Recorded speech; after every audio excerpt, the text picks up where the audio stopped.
महाराष्ट्र में 288 सीटों के महासंग्राम का काउंटडाउन शुरू हो चुका है। जीत के लिए नेताओं ने पूरी ताकत झोंक दी है। आज थम जाएगा चुनाव प्रचार का शोर और शुरू होगा आखिरी सियासी जंग का काउंटडाउन।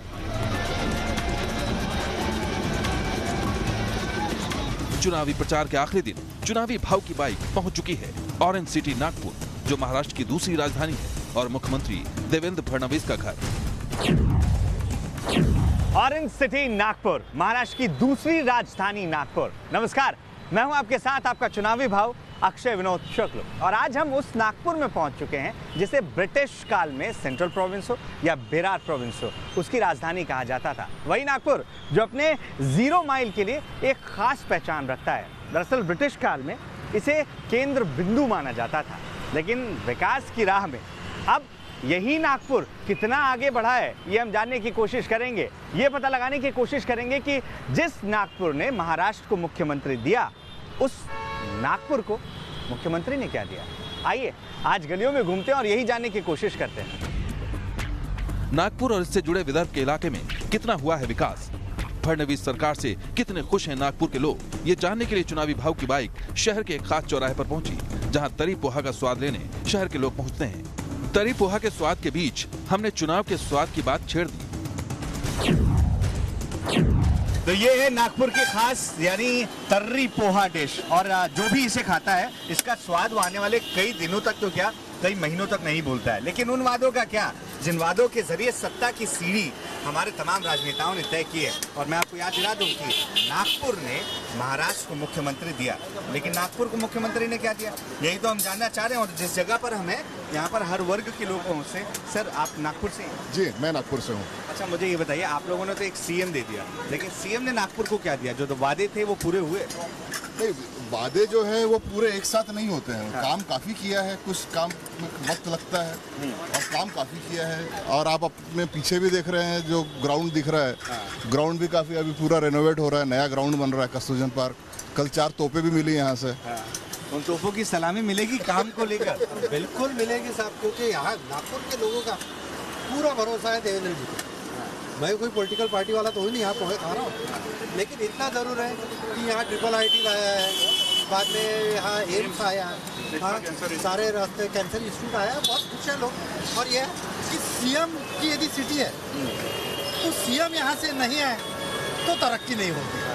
अरे जिस सिटी का सीएम उसकी तो तरक्की है, और हम ये भरोसा रहे। मतलब एक बार फिर से देवेंद्र फडणवीस जी, हमारी तो जी भर की इच्छा। तो एक चीज मुझे बताइएगा, राइड आप लोग करते हैं, सड़क का मुद्दा एक बार अहम मुद्दा रहता है, विकास के लिए जरूरी होता है। मैं औरंगाबाद गया, वहाँ पर बहुत ही खराब सड़क थी। नागपुर के आसपास या पूरे विदर्भ में सड़क के लिहाज से कोई काम हुआ? गडकरी साहब भी यहीं के हैं। हाँ, ऑब्वियसली बहुत अच्छा काम हुआ है। नागपुर में देवेंद्र फडणवीस का विकास दिख रहा है। विकास के नाम पर सड़क, मेट्रो और एम्स की चर्चा आम है और लोग देवेंद्र फडणवीस को दोबारा मुख्यमंत्री देखना चाहते हैं। यहाँ पे जो डेवलपमेंट है वो आप पिछले 5 साल को कंपेयर करेंगे तो नागपुर को आज इन्होंने लाके पुणे के लेवल पे खड़ा कर दिया है, और अगले 5 साल में मुझे लगता है ये आसपास के बाकी शहरों काफ़ी आगे निकल जाने वाला है। अभी जो मुझे डेवलपमेंट दिखाई दे रहा है, काफ़ी अच्छा डेवलपमेंट दिखाई दे रहा है। रोड भी बन रहे हैं, मेट्रो भी बन रहे हैं, और पार्क वगैरह भी रेनोवेट हो रहा है। तो इसका मतलब है कि काम हो रहा है, विकास हो रहा है। ये आप लोग कहाँ से हैं भाई साहब? मैं नागपुर से हूँ। कितनी उम्र है आपकी? मेरी 17 है। वोट नहीं दे रहे हैं? नहीं दे रहे। अगर देते तो किसको देते? देवेंद्र फडणवीस जी को। यहाँ पर एक महिला भी है, उनसे भी जानने की कोशिश करते हैं। आप यहीं से नागपुर से ही हैं? जी। पढ़ाई कर रहे हैं? आप मुझे बताइएगा, आप नागपुर में सेफ फील कर रही हैं? सेफ्टी के लिहाज से नागपुर में बेटरमेंट आपको दिख रहा है? नहीं, अभी फिलहाल सेफ्टी है, सब ठीक है। हाँ। इलेक्शन से हम जानना चाह रहे हैं कि देवेंद्र फडणवीस यहाँ पर से चुनकर आए और मुख्यमंत्री बने, अभी आपको क्या लग रहा है कि वो फिर से आएंगे?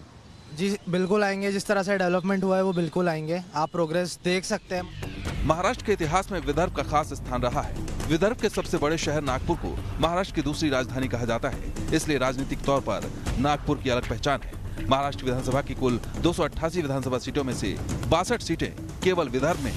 विदर्भ इलाके में हमेशा से कांग्रेस का दबदबा रहा है, लेकिन पिछले कुछ सालों में आरएसएस के प्रभाव की वजह से बीजेपी का विस्तार हुआ। 2014 विधानसभा चुनाव में इसका असर देखने को मिला। चुनाव में बीजेपी ने विदर्भ की 62 सीटों में से 43 सीटों पर कब्जा किया। जबकि शिवसेना को 4 सीटें मिली। कांग्रेस ने 10 और एनसीपी ने 2 सीटों पर बाजी मारी, जबकि अन्य के खाते में 3 सीटें गई थी। इस बार फडणवीस सरकार को लेकर नागपुर में युवाओं का मूड क्या है, ये जानने के लिए चुनावी भाव पहुंच गए डॉक्टर भीमराव अंबेडकर कॉलेज। किसी भी महाविद्यालय को राजनीति की नर्सरी कहा जा सकता है और इस वक्त मैं जिस कॉलेज में हूं ये नागपुर का जाना पहचाना कॉलेज है, डॉक्टर भीमराव अंबेडकर महाविद्यालय, जहां पर ये तमाम छात्र हैं कैंटीन में ये गुफ्तगू कर रहे हैं। हमने सोचा इनसे भी हम बात करें कि आखिर ये इलेक्शन को लेकर क्या सोचते हैं। पहले आप ये बताना कि आपकी जो गवर्नमेंट है उसके काम से आप जैसे स्टूडेंट्स खुश हुए? नहीं हुए सर। क्यों नहीं हुए? सर गवर्नमेंट ने काम ही नहीं किया है। पहली बात तो स्कॉलरशिप एकदम कम कर दी है। फार्मर्स के बारे में कुछ नहीं किया।